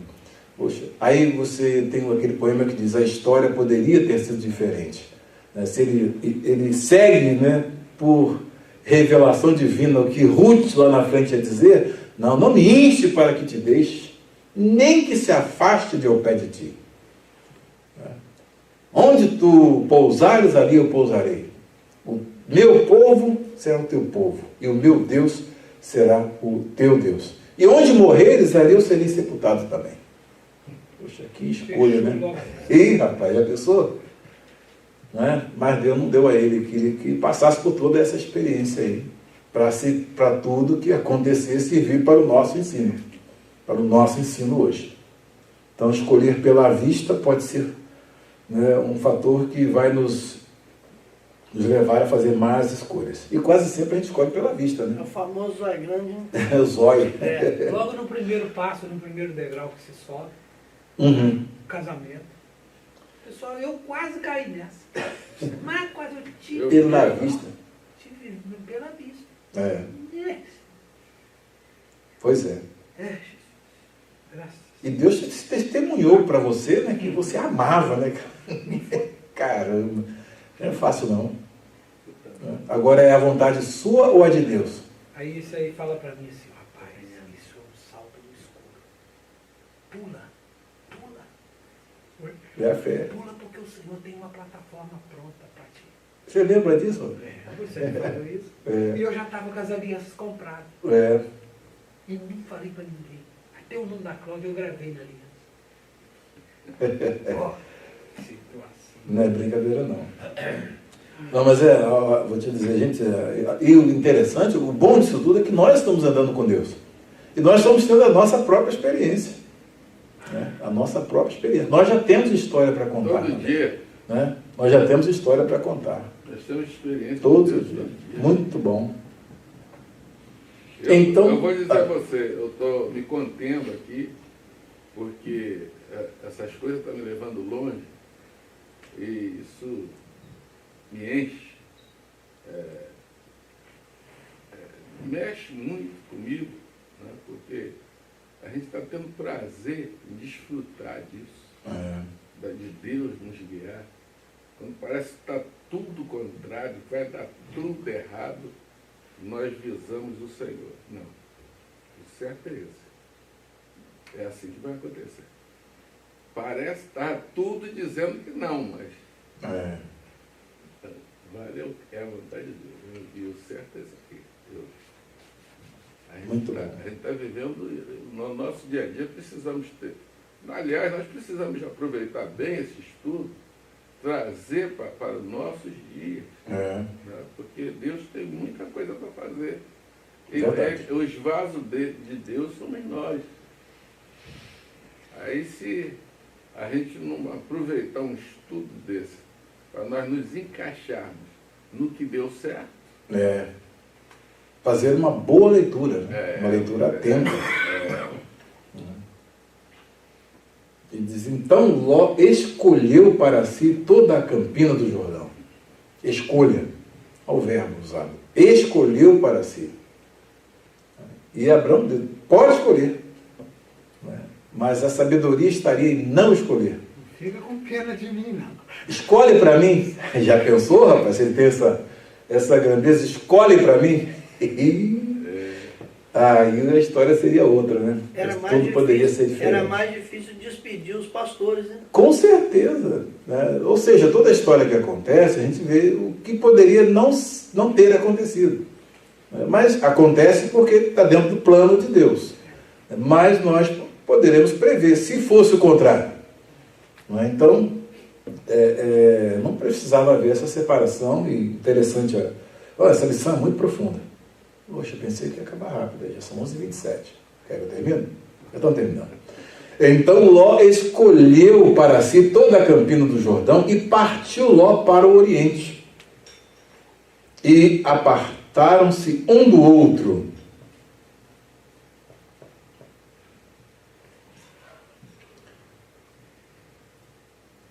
Habitou Abrão na terra de Canaã, e Ló habitou nas cidades da campina, e armou as suas tendas até Sodoma.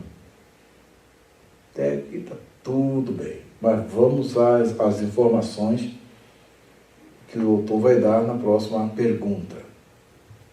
Quais os defeitos que os moradores da cidade de Sodoma tinham, pelo que Ló não fez uma boa escolha em ir habitar lá no meio deles? Versículo 13, uma informação importante que vai também servir como prolépse para explicar o que acontece lá na frente, no capítulo de número 18 e 19. Vocês lembram muito bem quando apareceu, caiu Babilônia, né, no capítulo 14 de Apocalipse, caiu Babilônia, que negócio é esse? Isso aqui é prolépse. Aguarde que nos capítulos 17 e 18 você vai ver a queda de Babilônia conforme ela aparece. Aí vimos lá no capítulo 3, né? Se sentará na cidade do meu Deus, a nova Jerusalém que desce do céu. Eu falei, o que está aqui? Quando você chega lá na frente, capítulo 21, aí você vai ter a analepse, né? A retomada daquela prolépse, e aí via a cidade de Jerusalém que descia como a noiva ataviada, vai explicar aquilo que, né, embrionariamente foi dito ali no início do capítulo. Então aqui é a mesma coisa, as informações que estão sendo dadas, lá na frente você vai ter a ampliação disso, para entender o juízo de Deus sobre Sodoma e Gomorra. Prolépse e analepse. Estou falando que o pastor Luiz está por dentro disso aí, nós ficamos até a madrugada lá, né? Falando acerca de prolépse e analepse, né? São conceitos que nos ajudam a entender. E eram os maus os varões de Sodoma. Os homens de Sodoma eram extremamente perversos, né? E grandes pecadores contra o Senhor. Então, esse é o status quo de para onde Ló foi. Era uma cidade que estava na mira do juízo de Deus, e foi exatamente esse lugar que ele escolheu. Né? E o ambiente lá, ele não tinha informação, foi um ambiente péssimo para sua família. Né? Diz que o justo Ló afligia sua alma todos os dias por causa do pecado de Sodoma. Então não trouxe nenhuma alegria para ele o estar lá nas Campinas e na cidade de Sodoma. Ainda foi o escape que Deus deu a ele, foi através da intercessão de Abrão. Os varões primeiro apareceram no capítulo 18 a Abrão. Depois é que eles foram a Sodoma. Ló foi infeliz na prolepse. Como é mesmo?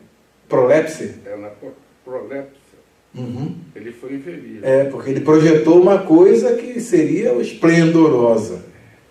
Mas a analepse mostrou que não era nada daquilo. Isso aí. Entendeu o que ele falou aí? Né? Para ele, poxa, a minha escolha, ele viu o esplendor. Mas meu gado nessa campina, eu vou ser. Você é um fazendeiro até Sodoma. Ele fez até as tendas, ele estendeu as suas tendas até Sodoma. Então ele pegou uma faixa territorial grande. Imenso. Falou: aqui eu vou ser o maior fazendeiro, vou passar Abraão daqui a pouco. Né? E a analepse mostrou o contrário. Né? Acabou perdeu tudo, porque ele foi para o cativeiro, né? E perdeu tudo. Foi levado em cativeiro quando eles tomaram a cidade de Sodoma. Sequestraram os bens dele, sequestraram a ele, família, e Abraão teve de ir lá soltá-lo. E Ló, ele tinha o caráter de, o que ele pensou acontecesse, quer dizer, Abraão ficaria necessitado e Ló próspero. Com certeza Ló iria ajudar o Abraão. E daí ia pensar assim: poxa, desculpa aquela escolha que eu fiz lá, mas eu estava pensando no seu bem. Aí o negócio deu tudo o contrário, porque a bênção de Deus estava com Abraão. E o projeto de Deus da semente da mulher, do qual viriam as sementes, né, santas, estava com Abraão. Você vai ver que as sementes que Ló deixa é dos amonitas e dos moabitas, os maiores inimigos do povo de Israel. A grandeza de Deus, acompanhando as Escrituras, elas sempre são encontradas nos piores lugares. Lembramos de José. É verdade. Tem grandeza. Nos piores lugares. E a história parece que o enredo vai dar tudo errado. Mas aí Deus vai se revelando Deus, condutor da história. E é de José que vem os 12, vem ali o José que vem, né? Isso aí vem nos provar que nós não enxergamos um palmo na frente do nariz. Então, quando se diz, deixe Deus fazer as escolhas para você, aí funciona. Esse esperar, pastor Luiz, isso aqui é difícil. Você não deu ênfase ao que eu falei, né, rapaz? Você passou assim voado, né? Deixe Deus fazer as suas escolhas. Olha a frase. Mas esse esperar é que é difícil. Quando o senhor contando o caso do senhor ontem, a história do senhor, o senhor teve recurso de ir e Deus resolver aquele problema que o senhor tinha. Hoje, o senhor ouviu e Deus, com uma palavra, Deus definiu aquilo. O quadro que a gente está vivendo hoje é um quadro totalmente diferente. Totalmente diferente.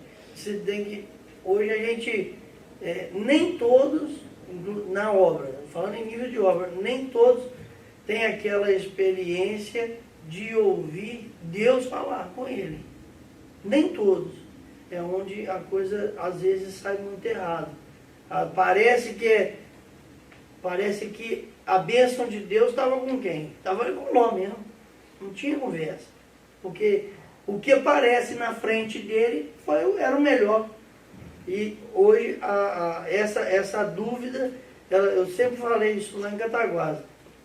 Os jovens hoje, eles têm que esperar em Deus. É muito fácil para a gente que é casado falar assim: não, espera em Deus. Espera em Deus. Mas esperar em Deus como? Quando que eu vou saber que é Deus que está falando comigo? E essa dificuldade até a gente tem.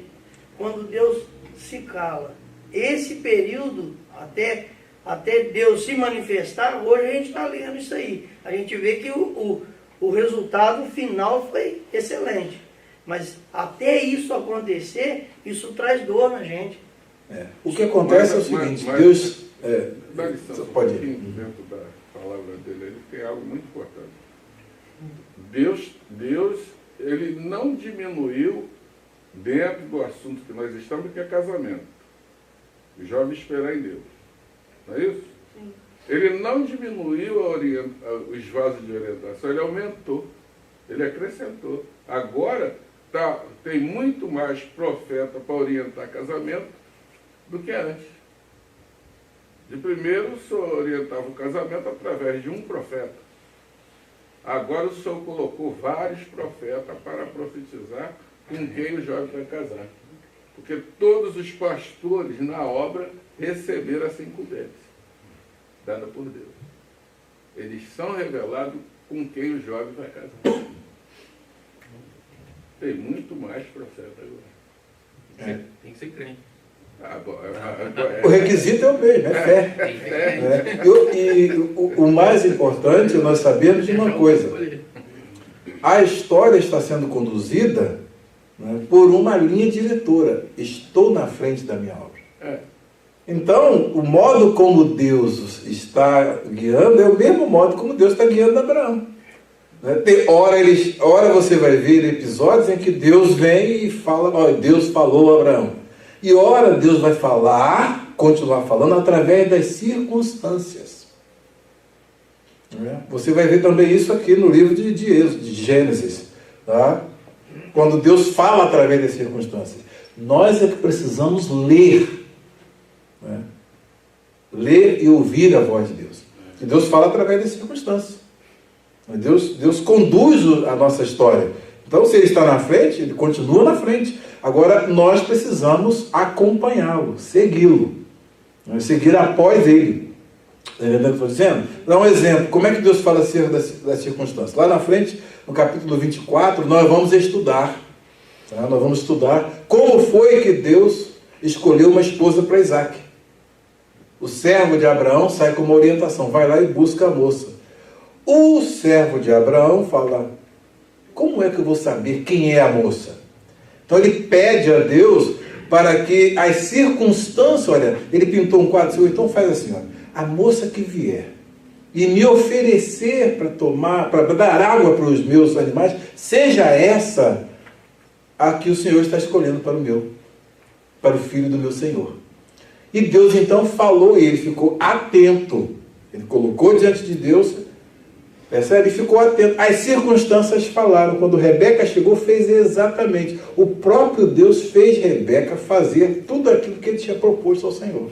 E Deus falou, é essa aí a esposa do filho do meu Senhor.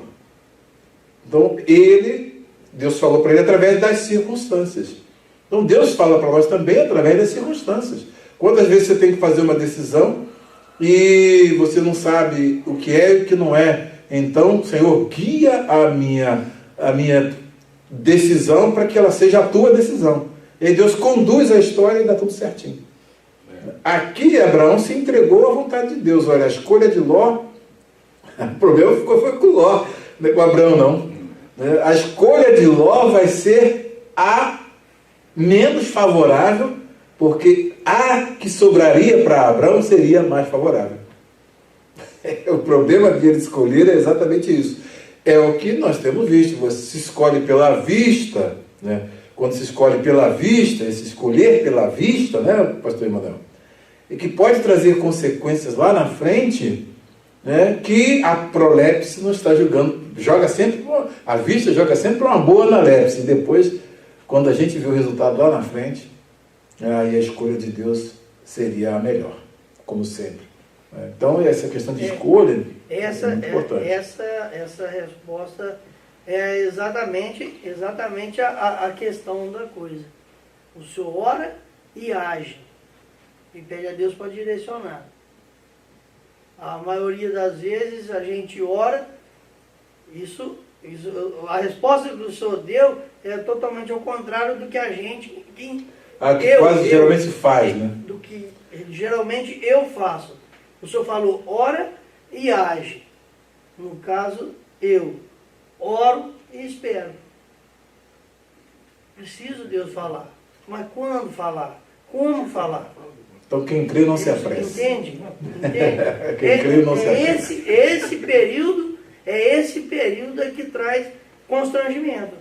É esse período em que você ora e espera. Mas isso aí espera quando? Isso está vinculado à fé. Nossa caminhada é uma caminhada de fé. O que eu estou falando é uma realidade nossa. Mas Abraão poderia ter proposto para ele, não, nós vamos buscar o Senhor. Nós temos que saber que a nossa caminhada é por fé e não por vista. Nós andamos por fé e não por vista. Quem anda por vista... E também tem um detalhezinho que às vezes a gente fica envolvido e não funciona, que é o merecimento. Deus não faz por merecimento. Não. Não é mérito nosso. Veja Gedeão, situação de Gedeão. Gedeão para mim era idólatra, família idólatra. Né? O próprio Abraão sai de um ambiente idólatra. Aí quer dizer, mas aí Deus chega e fala com Gedeão. Mas Gedeão, completamente fora daquela linha do Espírito de Deus, ele ouviu a voz do Senhor, o que ele fez? Botou em prova. Se é Deus mesmo que está falando comigo?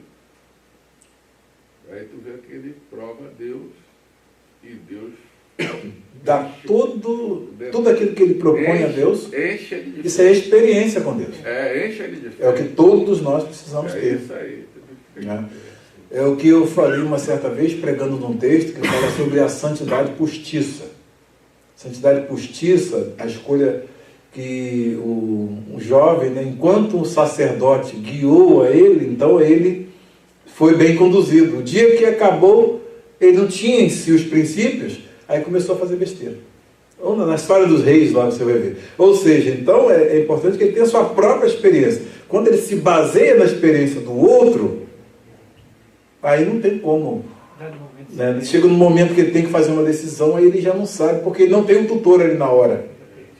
Quantas decisões às vezes a gente tem que fazer e a gente não tem, assim, tem que ser nós e Deus. Então aí é importante que a gente tenha a nossa própria experiência. Então isso aí é o dia a dia que vai fazendo nós termos a nossa própria experiência. Agora quem tem fé, né, irmão?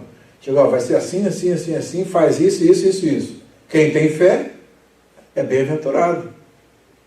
Mas o que, pastor? É isso assim, assim, assim. Mas o que? Vai ser assim, assim, assim. Se for, se não for, não é. A coisa foi conduzindo, está aí o resultado. Agora tem que ter fé. Não tem como, se você viver com a bengalinha do outro, lá com a fé do outro, tem que ter a sua própria experiência. Se Deus falou que orienta, então você tem que ter fé para poder acreditar. Para poder acreditar. É igual o senhor falou que está na frente da obra. Então, Deus está na frente da obra. Se você não acreditar que Deus está na frente da obra, você perdeu todo o rumo. Deus está na frente e a gente tem visto pela nossa experiência que Deus está na frente mesmo. Amém. E graças a Deus que a vontade soberana dele prevalece. Prevalece.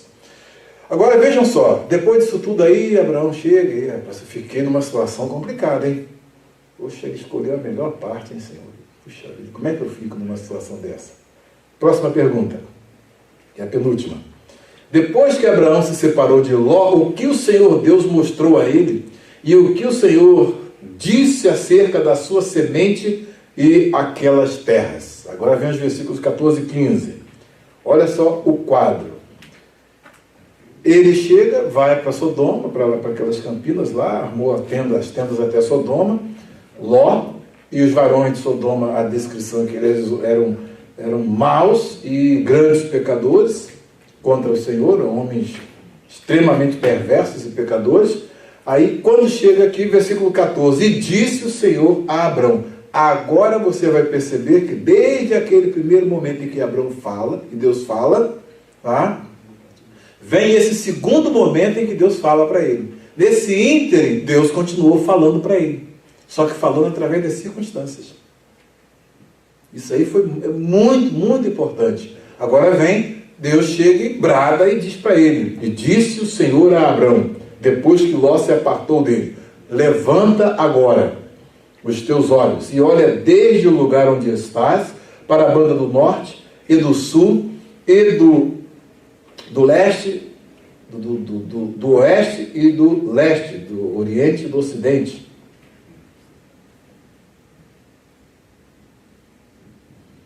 Leste e oeste.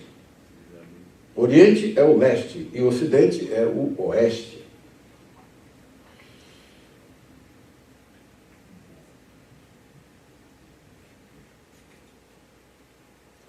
Verso 15. Porque toda esta terra que vês, te hei de dar a ti e a tua semente. A promessa de Deus não se restringiu àquele lugarzinho ali entre Betel, né, e Ai. Isso tudo aqui vai ser seu. Percebe? Olha a diferença. Então aqui a gente percebe agora Abrão tendo essa experiência de Deus falar diretamente com ele. Até aquele momento, até na escolha de Ló, o Senhor está falando pelas circunstâncias. Mas o Senhor continuou orientando Abrão. Naquela decisão, escolhe a esquerda ou a direita, Deus estava orientando Abrão.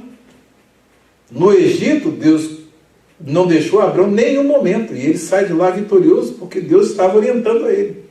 E o que parecia que estava errado, aconteceu, deu certo, porque Deus estava com Abrão. Se Deus não faz aquela intervenção em Faraó, sinal que Deus estava ativo. É porque Abraão... Silente, mas ativo. Silencioso, mas ativo. Tinha a preocupação de deixar com Deus. Com Deus.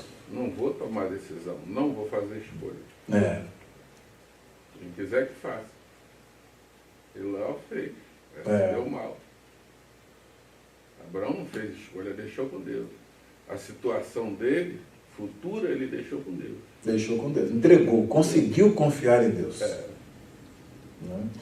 Ele, porque toda esta terra que vês, te hei de dar a ti e a tua semente para sempre.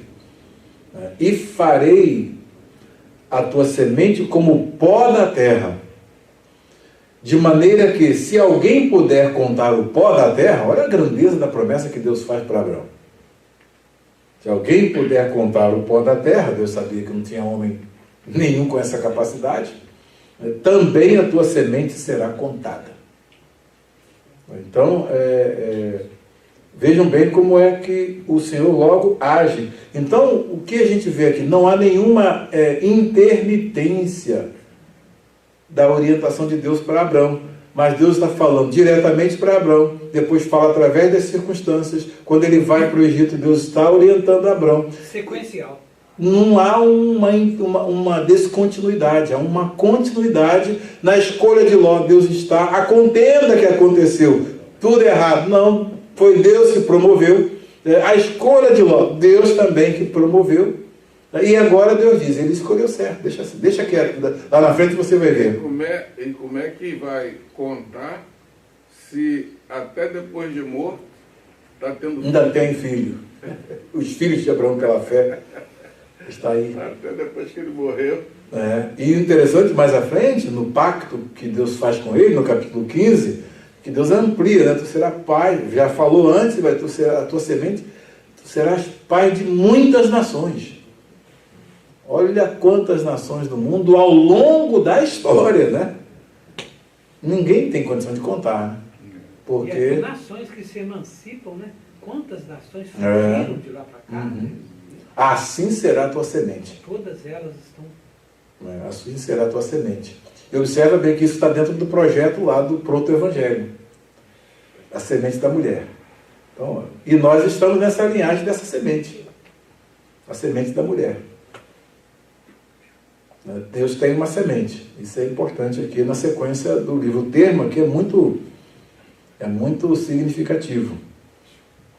No versículos 14 e 15. Como que Deus comparou a semente de Abrão, que Abrão teria, como que Deus comparou a semente que Abrão teria naquelas terras, o que ele mandou que Abrão fizesse, e onde Abrão armou suas tendas. Fechando os versículos 16 e a 18. Então, em Amos 16, e farei a tua semente como o pó da terra. De maneira que, se alguém puder contar o pó da terra, depois me diz o número total aí. Ninguém, só ele que sabe. Também a tua semente será contada. Levanta-te. 2 vezes o verbo. Levanta. Que deve, né? Poxa, Ló escolheu. Puxa, para que eu fui fazer isso? Né? Ló escolheu. Olha só o que Ló escolheu. O gado dele ali vai ficar bem. Levanta. Olha a terra, olha essa terra toda aí. Tudo essa terra daria a tua semente. E eu vou dizer, ela será tão grande que se alguém puder contar quantos graus há no pó da terra, não tem nem número, a gente não tem nem número, a gente tem computador que vai lá e computar. Assim será a tua semente. Nós vamos lá em Jesus Cristo, ele abre a boca e fala, até dessas pedras. Deus pode suscitar filhos a Abraão. E é uma realidade. É verdade. Hoje surgem filhos de Abraão de onde você nem imagina. Mas estão aí. Então é muito lindo isso aqui, gente. Vamos ao fechamento aqui.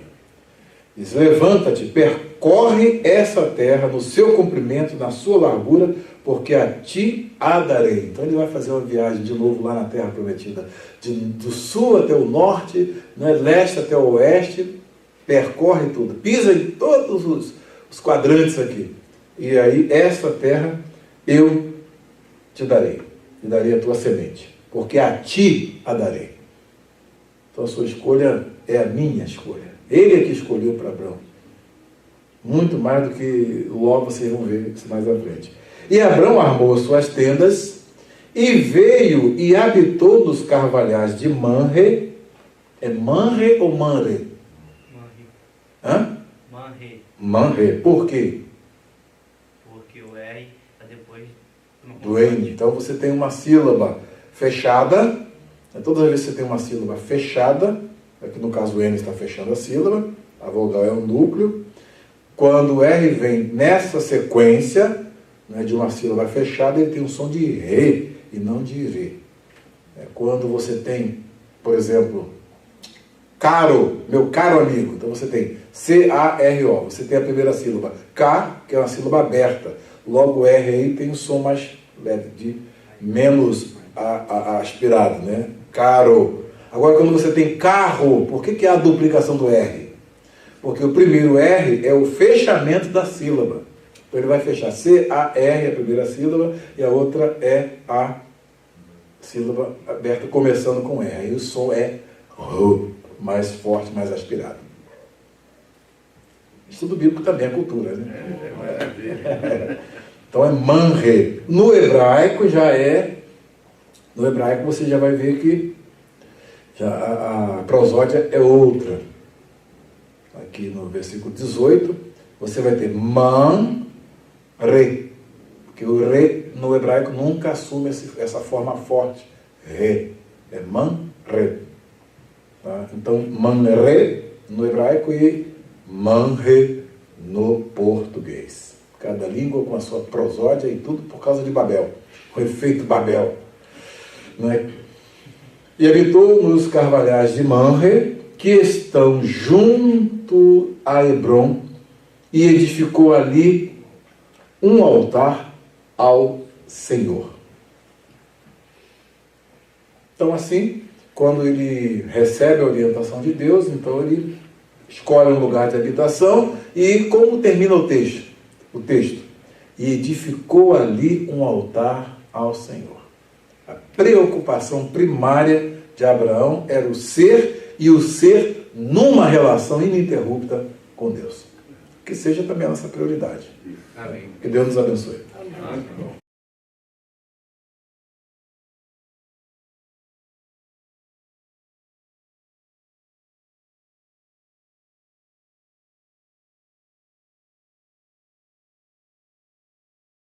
בראשית, פרק י"ג.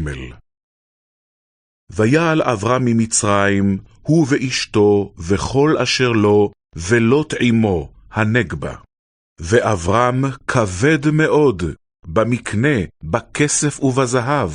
וילך למסעיו מנגב ועד בית אל, עד המקום אשר היה שם אוהלו בתחילה, בין בית אל ובין העי. אל מקום המזבח אשר עשה שם בראשונה, ויקרא שם אברהם בשם אדוני. וגם ללוט ההולכת אברהם היה צאן ובקר ואוהלים, ולא נשא אותם הארץ לשבת יחדיו, כי היה רכושם רב, ולא יכלו לשבת יחדיו. ויהי ריב בין רועי מקנה אברהם ובין רועי מקנה לוט, והכנעני והפריזי אז יושב בארץ.